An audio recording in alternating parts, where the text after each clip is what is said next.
Welcome back Cheers, mate. to. We still don't have a proper name for it. I've just been doing a podcast with my dad. I can't think of anything smart ass to come It needs to be something smart ass. I was hoping more viewers or listeners will have a suggestion as they listen, but it's neither here or there. So today, I thought it would be a good idea to talk about religion.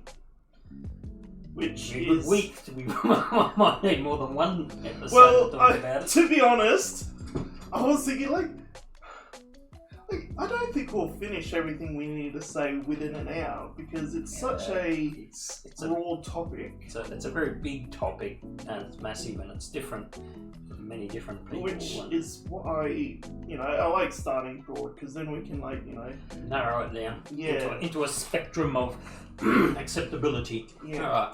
Alright. But to start with, I think a good point to start is what has religion, what's our past experience with a religion? Well, past experiences. Well, personal. So the best place to start is personal, obviously, because growing up, I wasn't a religious person in any sense or manner. Like my parents were non-religious, but when I got married, I did have this searching thing inside me, and I thought there was something else, and went to a church and become quite a devout Christian, really, and joined the Salvation Army. Was there a reason they gave you, that needing of searching? I don't know. I just felt that at that time in my life, I guess there was a search for meaning or a search for security, sort of thing. The world was a pretty turbulent time, a young family, and the world was sort of an unsteady place. And I guess a church gives you, or a religion gives you that security. And then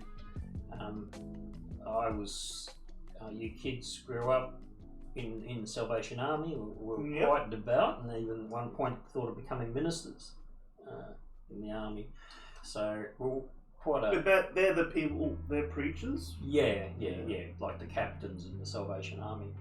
And I would go out to the pubs and sell war cries and preach the gospel. War cries? War cries, the Salvation Army paper.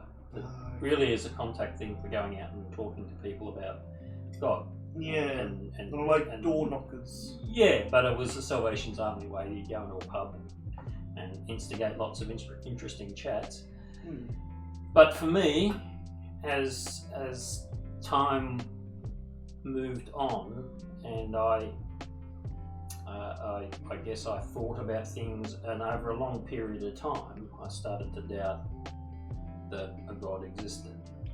Well, it went through a process of doubting that God existed as the Bible says, because the Bible's got a lot of issues in it, and I'm not going to go into the contradictions. And then people give explanations for it, and some people, adhere strictly to it, and some say no, it's all an allegory. And so you sort of try and find a place that you're comfortable with, or I did. Yeah. But the reality was, the more I looked, the deeper you looked, the less and less it became a very good. It just didn't seem real. Were you, was there a point, because you said you weren't brought up religious, was there a point where it's okay, I believe a God now? Or was there something that pushed you there, or was it prior? You mean before I went to church? Yeah. Yeah, I think I probably would be classed as agnostic. So I think I had a belief that there was something, there must have been something other than nothing. And I think a lot of people think that. And I remember, even as a kid, I had a religious instruction at school. So I don't know whether that sort of sowed a seed as a kid, because back then it was just part of a curriculum in normal school. But no, so there was that always. Maybe there was something. And I had other friends who'd become Christians and become... Yeah. Having said that, if I lived in Abu Dhabi, I would have become a Muslim, which is another story in itself. Yeah. Depending on where you live is depending what religion you grow up with. The question I have now, which I think you'll have an interesting perspective on, is raising us kids as religious. What do you think of that? I think I would like to think that we didn't enforce it. I'd like to think that we raised you guys in a Christian environment. And to be honest, as I said, this is a big subject. I mean, looking back at it, it was a caring, loving environment. I mean, although there's a lot of problems with religion and religiosity, and it was still a place, I think, with good values, good morals, and I don't think I ever enforced those. I always encouraged you to look for yourself. I think that was something important, that I was never going to say you must do this, because you have to find your own way. But at that time, I believed that that was what the right thing was, and directing you on that path I felt was the right thing. Now I've gone through a process of change, and that's probably a very interesting process, because not many people do that.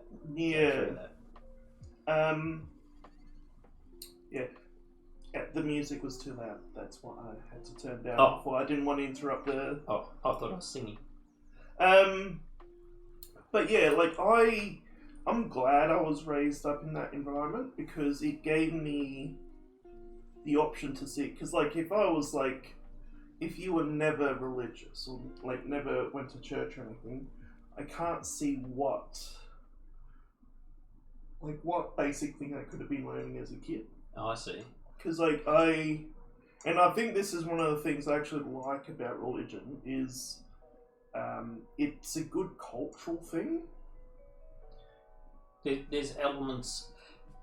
So it's one of the things about religion, and we use Christianity certainly because it's prevalent in our society. It's also something we've taught from experience as well. Yeah, that's right. But it's also there's a lot of things that are wrong, but one of the good things is it's a bit of a moral shortcut. It lays out a way of behaving in society, a way of caring for other people that you don't have to work out yourself. Yeah. It's there for you to, it's here for you to use. So it's like a homemade meal. Instead of learning to cook it yourself, it's like you have. This is all I need to know to survive life and adulthood. In some regard, and some people take it a little bit too far, and some people don't take it everyone must have home cooked meals. Yeah, and some people will say if you don't, you should be killed. Yeah.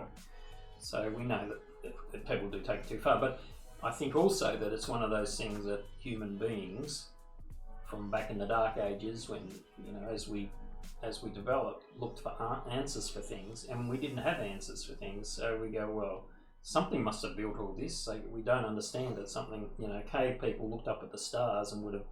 I think Carl Sagan was saying that he imagined people looking at the sky at night and thinking those stars maybe were other campfires of other people, and wondering what those people were doing. And so we've always had that imagination, and we've almost, I think, maybe even almost genetically are inclined to look or believe, because because we're intelligent, we understand future and past, we know we're going to die. And the fear of death, or not wanting to die, generates a lot of religion. There's a lot of places where religion comes from. That's a very flippant statement, but yeah, that's one of the things that it takes away the fear of death. Because for example, going back a bit, my experience with religion is I just remember, you go to church and this God thing was real in that. But there was a point where it's I remember telling my grandma, your mum, that she was going to hell because she didn't believe in God. I remember that. And I'm well, that's a little weird. You're a good person, but I guess you're going to hell now. Which I was and I think that was one of the catalysts for me to not so much stop believing, but more question. It's not just a question. It's more I don't believe in a God more out of a moral duty, because there are good people out there who will sacrifice a lot for others and do all that, and don't believe in a God. And according to what I read in Bibles and what Sunday school taught me is like those people will be punished. Then there's religious people who do evil, a lot of fucking evil, but they get away with it because they believe this guy Daddy. Yeah, you could live the worst life you've ever lived and on your deathbed recant and Yes. you go to heaven, and somebody who is an exceedingly good person.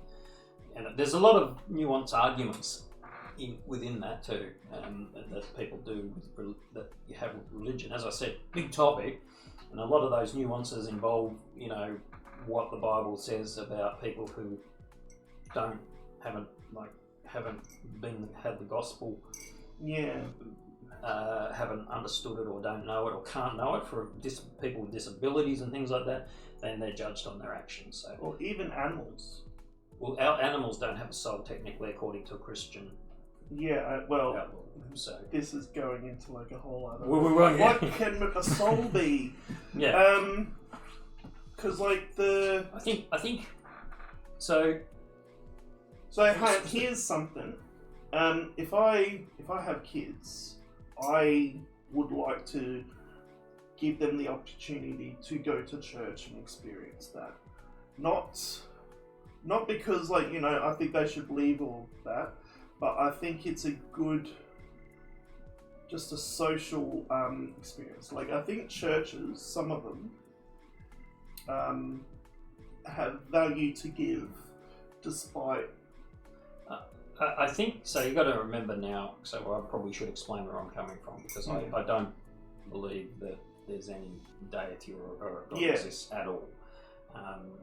And I'll talk about that in a bit. But going back to having your kids go to church, I think raising your children to have a ability to judge or ability to be able to what's the word I'm looking for?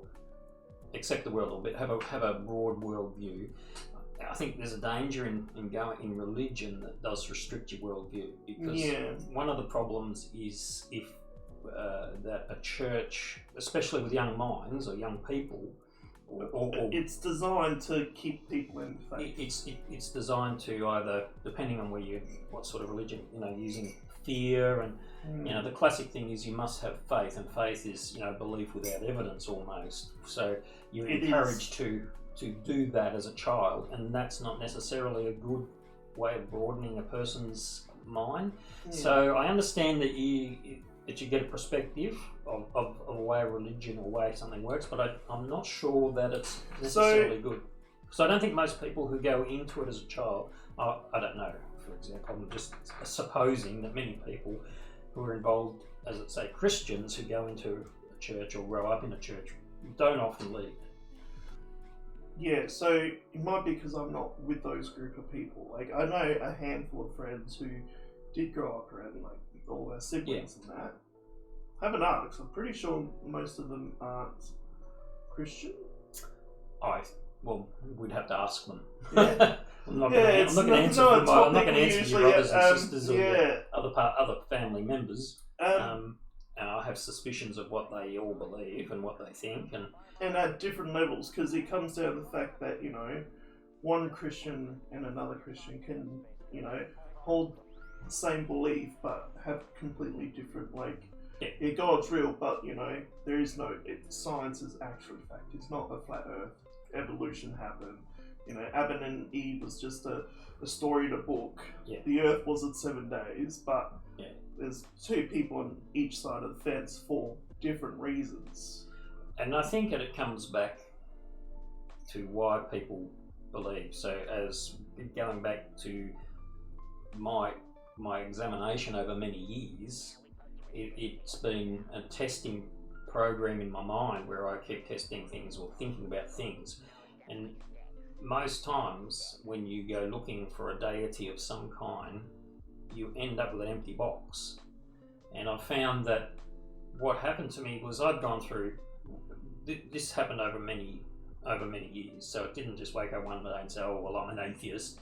But I did go through a grieving process, losing your religion. Like there was actually a time there where, you know, it's difficult. You know, there's almost you know, you're going through the processes Because grief it and would change your revenge worldview. Yeah, Because all of a sudden, like, all You the have to stuff you've done yeah.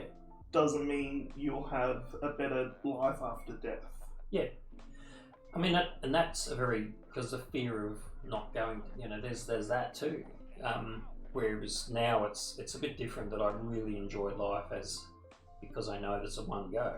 It's a very special thing, and you treat it a lot more specially than perhaps I would have as a Christian.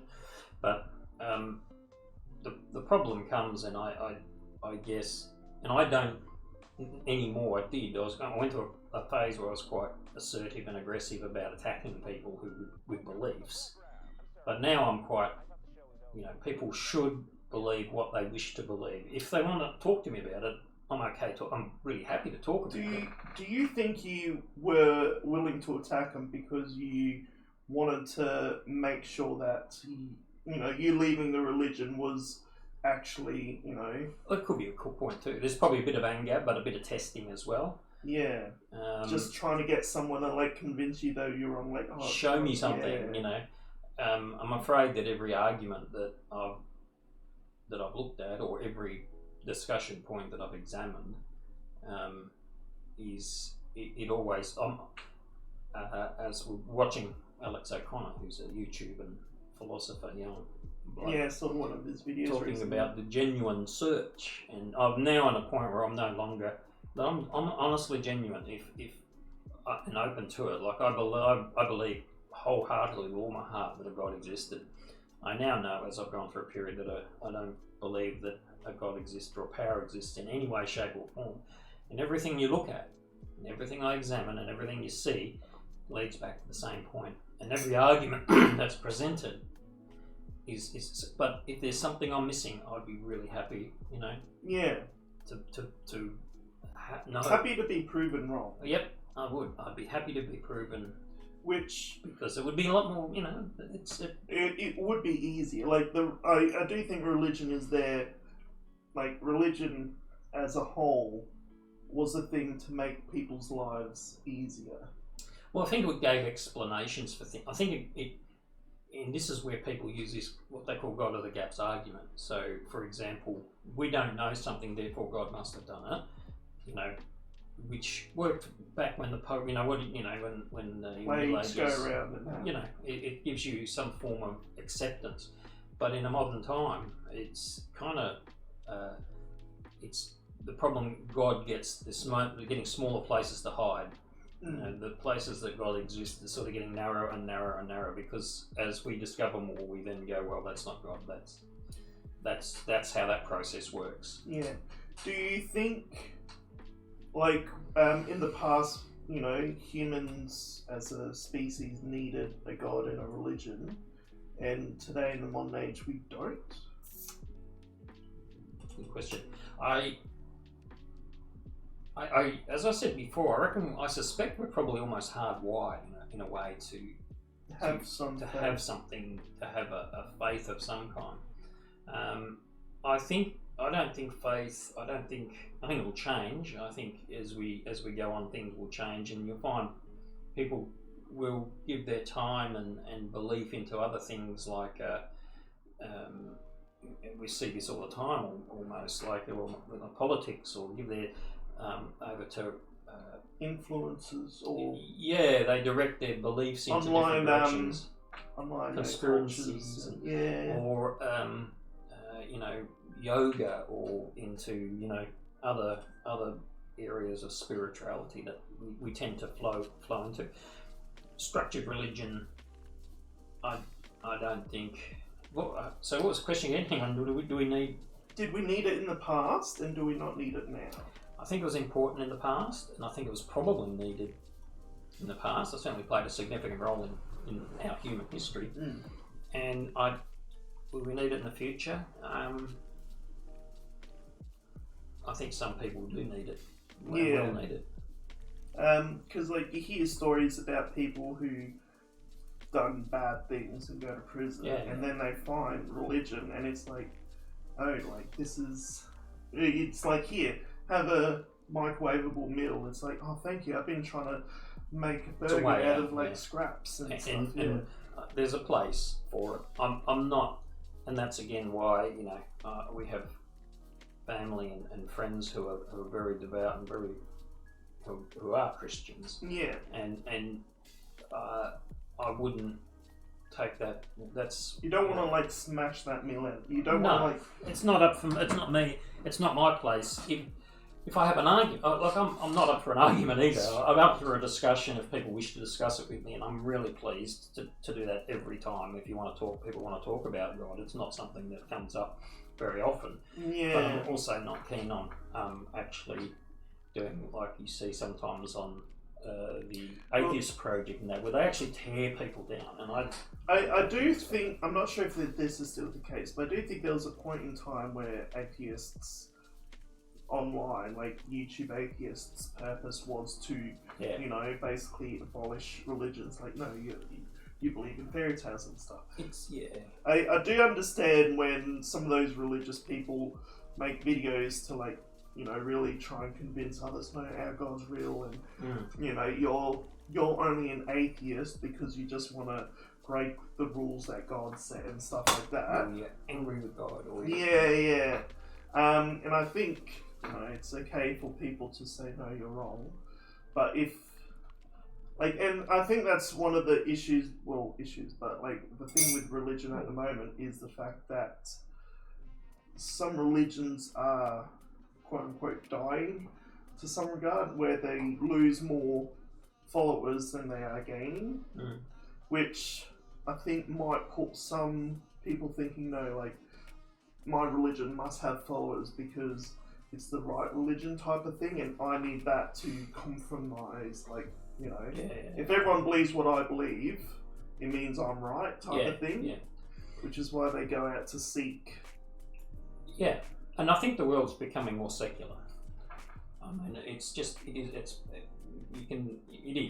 it is as we get, I mean, we certainly have niche places we can go to, but it is more secular. And I also find it difficult, when people say, like use the term atheist, like, oh, you're an atheist. Well, it's a tag. It's not like, well, oh, you're a Christian or a Buddhist. You're not an atheist, not a belief. It's a lack of belief. It's not. I think, and I hate being classed as an atheist. I know. It's not something I'm like, hey, look at me, I'm an atheist, because I think mainly religious people get the wrong idea. That means like, I exist in spite of you type of thing, that's not the case. Like, I don't believe in a home cooked meal. I don't believe in a microwavable meal, but you can type of thing. I don't want you to. That's a good point. You can have your microwave. I'm not going to take it away from you, as was said before, and But I feel like some people get stuck in like, everyone must have to have microwavable meals. Well, I think if you believe that that's the only meal that's around, and you're told, and it's built into you were grown up. Yeah, that you think how Christian, and we use I talk about Christianity because I know it better than I know other religions. I mean, I'm fairly familiar with Islam, and I'm fairly familiar with Buddhism, which is quite different again. We might need another podcast for those types of things, to be honest. Yeah, but with the Christian Judaic type beliefs, it's very much a God. You're compelled to lead others to God. You're compelled, and if you deviate from that, you're not following the path. Yes, and people, because they're told that you can't test your God, you must believe without you've got to have faith that it's real, and it's a personal experience that people have. It's what they follow, and presenting evidence and things like that is not really. It is not. This is what you see a lot of people who, I guess, have that atheist attacking attitude, or are viewed as atheists because they're trying to. Because the burden of proof is on someone who is religious. Like the burden of, I don't.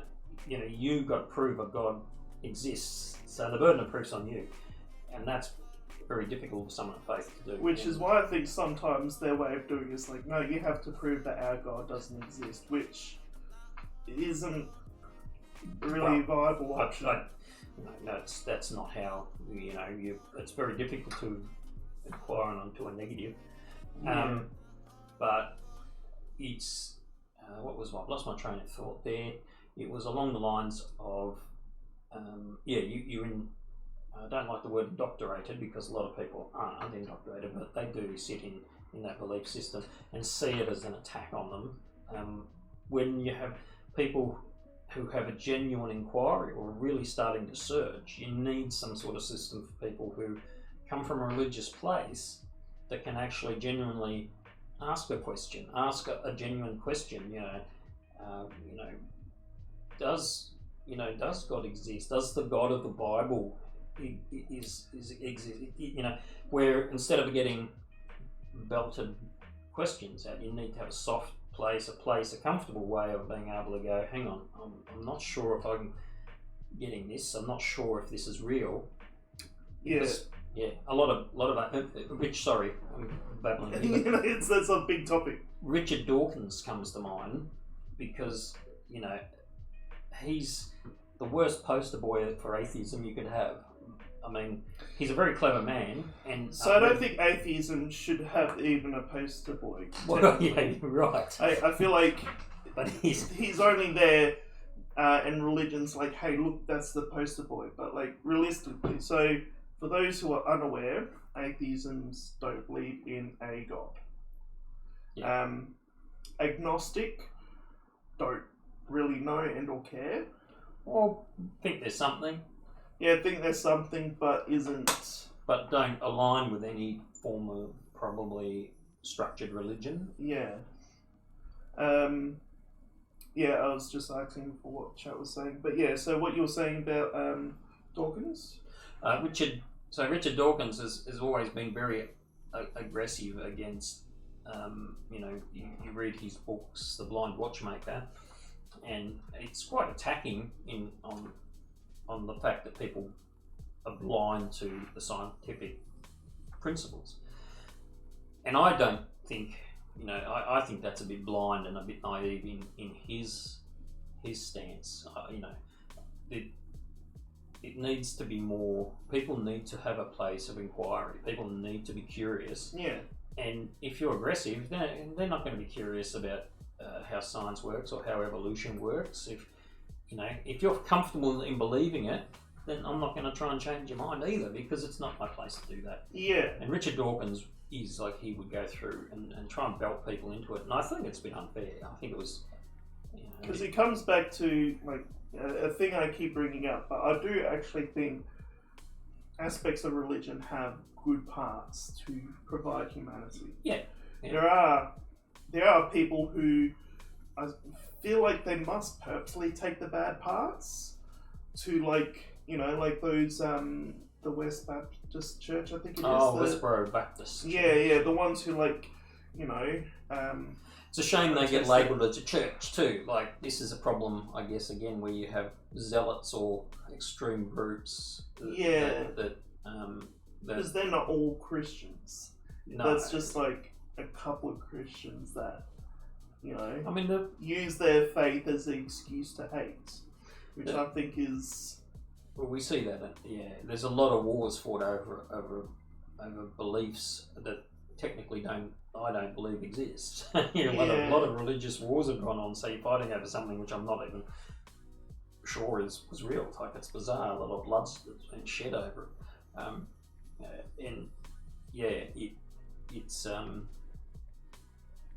it. Awesome. So getting to, because like I'm mainly talking about religion, not so much as gods and that. Yep. Which I think are different from cults. As I was thinking about this before, every cult is a religion, but not every religion is a cult. It's an interesting concept. What's the difference? So, cult's basically someone who forces you to. It takes advantage of your faith. Some cult. So hang on. So a cult. I'm not sure the dictionary definition of it is, but a cult would be somewhere that I would think is. You can certainly have religious attributes. So, what was your statement? That not all religions are cults. Yeah, but all cults are a form of a religion. Yeah, I think there might be some truth in that. I would give you. Mel that. says Taylor Swift fans are kind of culty. Well, and that's where you do get a cult of personality. You do see this.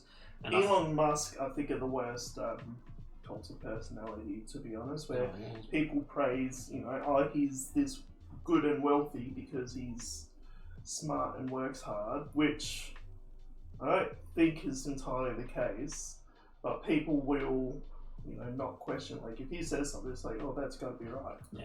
I mean, I don't. Which is kind of like what's religious be. But the other thing I want to get your opinion on is the Saintism churches. The ones who, like, Catholic churches? No, Saintism. Saints. The Antichrist church. Satan. Yes. Satanism. I thought you said saints. Satanism. I would feel the same way that I would feel about any religion, probably to worshipping anything that is probably not real. Well, they're not worshipping. From my understanding, it's basically a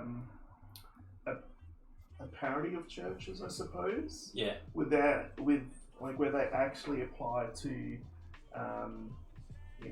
they will provide the services churches do without the dogma of not believing in their God type of thing. But if it's Satanistic, aren't you looking at the so-called fallen angel? I think the main reason. So, I probably should have done more looks, but basically the churches, if they've set up in America and stuff, usually they are for people who are leaving religion, but still need that religious connection. I've heard about people who have community so-called churches that are not godless, that are just places for people to gather. Sorry, communities to gather. I don't know what their titles are. As soon as you mention something like Satan or something like that, you're certainly drawn into dogma, into a religion.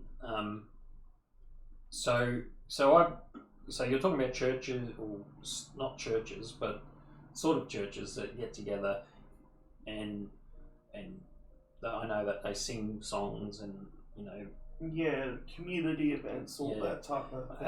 I think they're fine. I don't have a problem with them. I know there's a few of those places in America, but and that's just a place for people to gather and formulate and to do the good that churches do. Yeah. That brought me, though, when you said that it made me start thinking about people who then have a worship, perhaps like an antichrist type thing, or like Wicca or witches, or what people considered in the past evil. People now who would worship that, and I think I know Wicca stuff's like, I don't want to say picking up, but I've heard things of it being on TikTok and that, like TikTok witches. Yeah, it's a lot of it's the same sort of thing that we talk about, people searching for something, and they feel belonging. You find that you find a community that it has the same ideas as you, and you start to belong.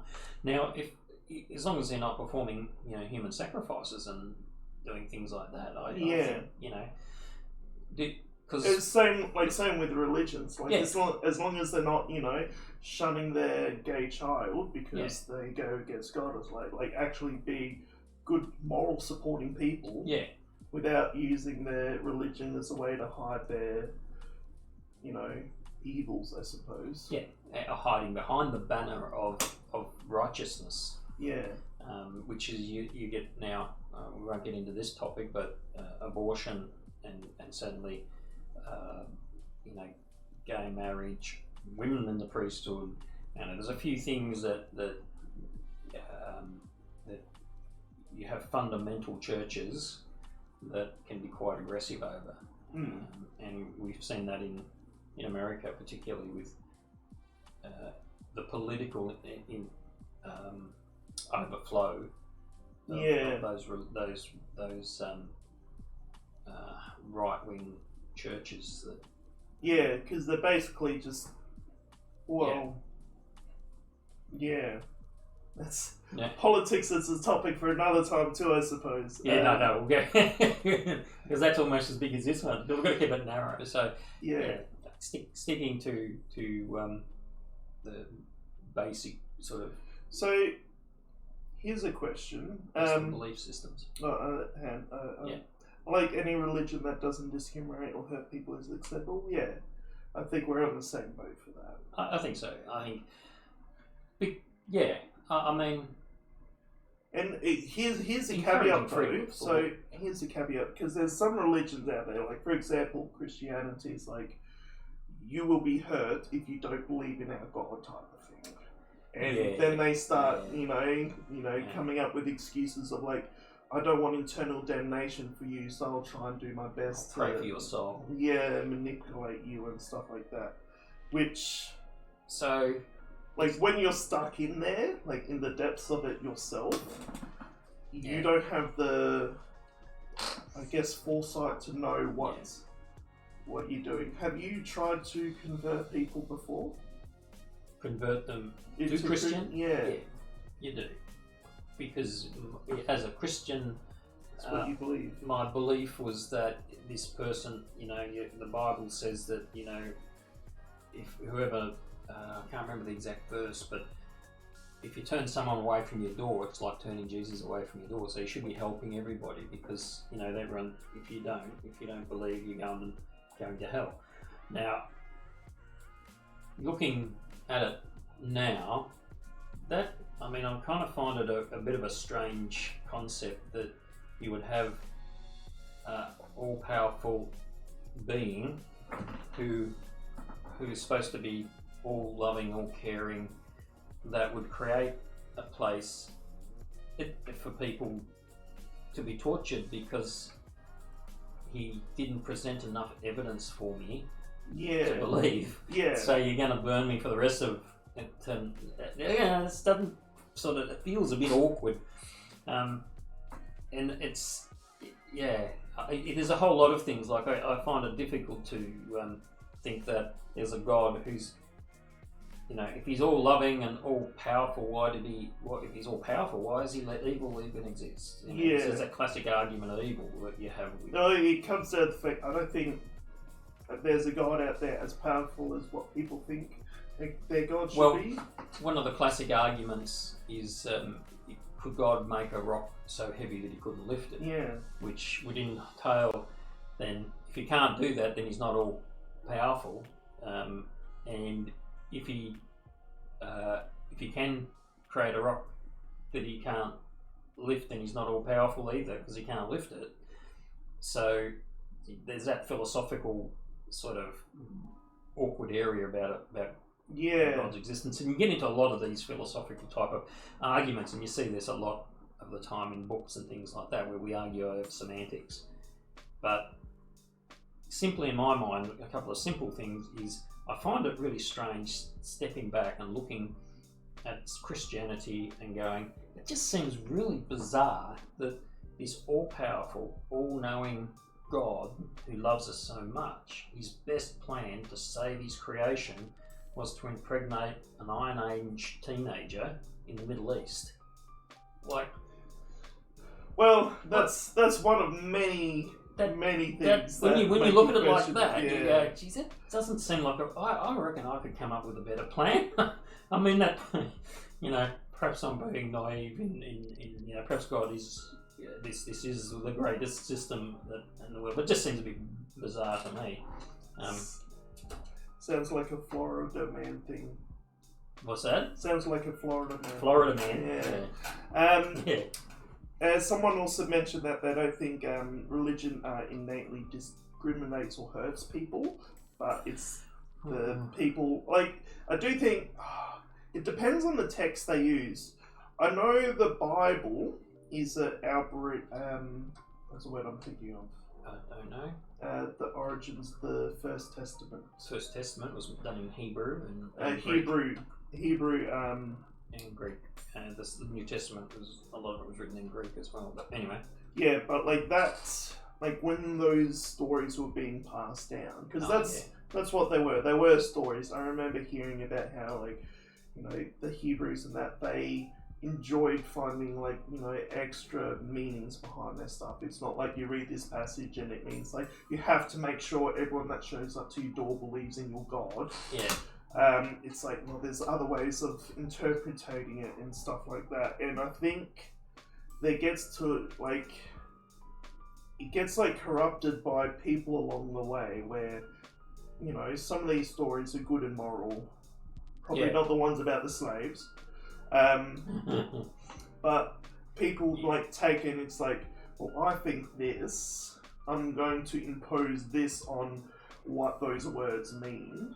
And because I'm said lead of the church at the moment, whether that's when Rome was primary Christian or whatnot, it's like this is now what it means type of thing, and kind of strips away the nuance of it being a ancient text from people who wanted to understand the world but couldn't. And I think too, sometimes some of those instructions and things that were put in the Bible were simply appropriate for when the Bible was around, not eating clove-foot animals because you get diseases from them. Nowadays it's changed. It's quite different. Yeah. But I think sorry, go on. As a standpoint, I think it's a really interesting historic text because it does. It is religion is really good at gripping on its moment. Yeah. And bringing that with them. Yeah. Look, I think a lot of the things I find really interesting about, especially the New Testament, like we were talking, that Jesus was proposed to have said and things like that, because he had and I believe so. I think Jesus was a real person, a historic person. I don't think that he was made up. I think he existed, and I think he was probably, he became a probably personality of cult. I mean, I think Jesus himself would be a bit mortified, perhaps. Yeah. To see the way things turned out, but just to get my line of thought. So Jesus was at the point where the Hebrew Bible, the First Testament, was excluding a lot of peoples from. Well, Jesus grew up he was Jewish. He was Jewish. Yeah. I grew up in Jewish tradition. So, and they had the Hebrew Bible, which is still part of the Quran and still part of our Bible as well. Yeah. So a lot of the stories and a lot of the incidences are the same. So he would have grown up with that, and he would have grown up with similar problems we've got now. Rabbis being corrupt, and you read about pick and choosing what their religions meant. Yeah, and he was. My impression is that he was probably pretty cheesed off with a lot of interpretations of their Hebrew Bible. And you also got to remember at that time too, when Jesus was around, that Rome. You have to forgive my history here because it's coming off the top of my head. This isn't a history podcast. No, yeah, thank God for that. I gave it a list so she can do that. So you look at it at that time, the Hebrew people, the Jewish people, were pretty oppressed, and the Romans were pretty powerful. Mm. So you end up having these, disenfranchised people who then, want to have something they want to have something in the future, some power. They have no power. So the power comes from the fact that when you die, you'll go to heaven. You will have all, your power will come from doing the right thing. So a lot of interpretation of it comes from that era. So Jesus was rebelling in a way against a lot of the issues with in relation to the Roman Empire and the rabbis, the people who were preachers, the teachers of the time. I think there was a discourse in that. And then when you look back at it, that then the Bible the New Testament was basically written about 70, 80 years after Christ was killed, and there's a lot Stories change. in those. You can imagine now, 70 years ago, we struggled often. People forget Stories. things that happened 10 years ago these days. So 70 years ago in that era, and a lot changed. The Romans became Christians. That was the Roman Catholic Church. Yeah. So it's interesting, but it still doesn't. Yeah. It's the same thing that happens now. So that's why religions, and that's why people still crave the same thing. Yeah. I think that makes sense. I don't know if it makes sense. Anything else to add? Any questions in chat while we're here at this point? I think we covered some of the main stuff. Anything else? Oh, there's a fair bit. I mean, yeah, there is. Because spirituality, you come into the fact that even though it's quite, I think it's a very difficult thing for people to. I'll probably touch on this. I don't know how much longer we got. As long as we want, really. But people. A lot of people, if you ask a lot of people, and I don't have the surveys, but I think a lot of people would think there is something, other than nothing. All the wonders of the universe, and does that come out of fear of the nothing? I think it comes out of not knowing. I think it comes from the fact that some things. It comes back to that God of the gaps argument. It comes back from what could possibly how could it so. I was watching a program, they were talking about DNA, and this fellow was talking about the wonders of how the DNA sequencing works, and his reasoning for God existing was that there is no way that this could be an accident. Like the DNA, the way the proteins link together, open and reform things is just miraculous. Like you can't understand, it's by design. But this is what they call a watchmaker's argument. Yeah. Basically what it is we don't know how it works exactly now, but then again you go back 50 years and we didn't know how a lot of things work that we do now. Yeah. And then 50 years ahead we'll be looking back and going, oh, I can't believe they didn't know how that worked. And I don't think I'll be like, I can't believe they didn't know. It's pretty like I know it's hard, but that gap gets smaller. So the evidence of God, so that spirituality thing of not understanding or not knowing, and makes people, which is the prime point of religion. Like you need that for. It's religion. a comforting thing, I think, and I think it's also comforting for people who are perhaps not comfortable with the idea of death and dying. Sometimes too, there's a great deal of comfort in people believing. It's also, and going back to like what was said before, but comfort of community as well. Yeah, like belonging to a group that's on the same page as you. You look at how hard it is for people in that are excommunicated from groups. Yeah, they're chucked out the whole family and things. It's very hard, and it's very nasty. Which I kind of feel like some religions do as a way of, cutting off the free will, the free thinking. Well, they would consider it cancer, but you're right. It cuts out that I was thinking of using the word cancer. Well, that's not quite right. It's not really cancerous, but it is cutting out that which could induce what you would consider damage to your church. So people do. Yeah, and it's all about that self-survivability.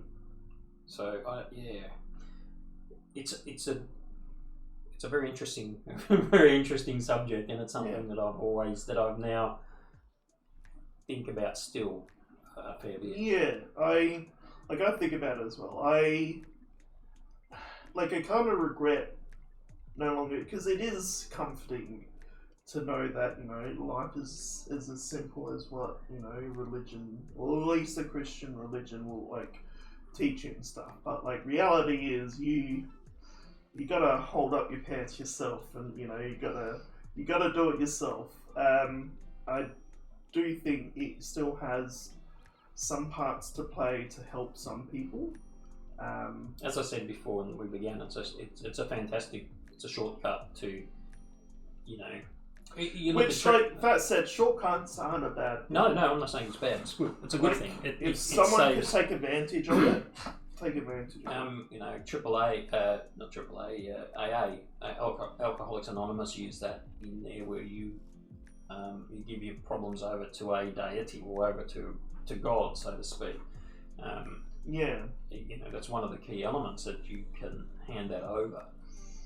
And it is. You can't, like, it's psychologically, you know, had I been a Christian, you know, when I've been going through difficult times, it may have been easier for me to be able to give it over to God. You know, this is God's in control. So it's my problem is, I guess, the reality isn't, you know, it's a cold, harsh fact that no one's looking after you. You're by yourself in this on a rock spinning through space, and I know, and I feel like some religious people use that as the excuse of like, why would you want that? And it's like, you know, we didn't choose to believe that. You can't. No. It gets to a point where you can't choose what you believe. As I said, I'd be happy if you could prove me wrong and that God is in charge of things. I would be into it. Yeah. You know. But the problem is, like, I think I was going to say we're too far gone, but like that's not completely wrong. Well, it's not far gone. No, I think I've gone. I did go too far gone, but I'm now in a place where I would be really welcomed if you could, if there was something.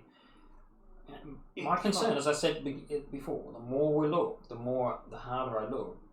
There's an empty silence when you're looking for an old supreme being or some creator. Everything keeps turning towards no. It doesn't happen. Doesn't exist. Yeah. Which is why we've got to develop other tools to deal with the stress of daily lives where religious people have that easier shortcut for it. We've got to tough the tough route, I suppose, of like. Well, I think this is getting into now where, and I know we won't have much longer to go, but heading into the world of not Buddhism per se, because I don't believe that we have a permanent consciousness travelling. Yeah. But a lot of the ideas of coping with life, in general life, which has now become modern mindfulness, is a wonderful tool. Yeah. A wonderful thing to help with, which with is that. something I'll tell chat and everyone again, check out mindfulness. Check out, there's a lot of resources out there.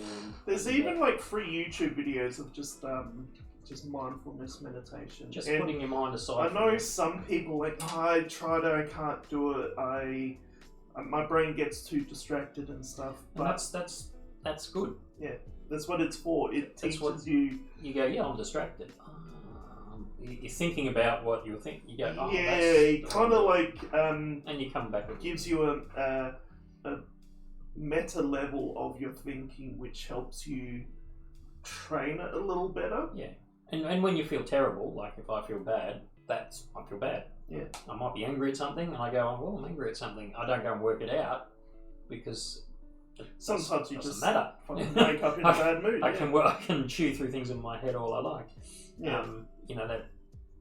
That narrative voice in my head. Sometimes I just can go, oh, there we go again. And this goes back to the podcast we had last. No, happiness of like, which kind of sneaks into everything. I guess religion sneaking into is. Well, religion was a solution to help with happiness, basically. I feel. There's probably many things. I think it's. That was a aspect, and one of the many. An aspect, yeah. It is. Yeah, as I said, probably many things, but I think it's, as I said in the beginning, it's probably hardwired into our evolution to want to believe. But yeah. So I reckon we'll tie it up here. Yeah. This is going on YouTube. I do remember that. So if you guys have fucking comments or questions or ideas for a podcast name or what to talk about next week, which I haven't thought of anything yet. Nope, I haven't. But we'll come across something like we usually do. We could things turn up during the week and you go, Could do religion part 2. You could, yeah. We could do- Politics is something it will be interesting to discuss at some point. Yeah. Well, politics does, like as Mindform's entered into religion, religion will enter into politics. Yeah, everything's connected. And it's about our social structures. Next week, countries. But I feel like that would Countries. be more culture. What's that? As someone said, countries or history. I don't think we're very good at history. I think we're good at Well, we could, philosophy. culture is an interesting thing too. Yeah, which religion will dab into at some point, I'm sure. And will. also, people's behaviour. Advertising is another good one. Yeah, well, yeah, when we were talking about video games, we kind of dabbled We into did, that yeah. as well. Yeah. So, yeah. Anyway, all good. I'll end. No, I'll cut here.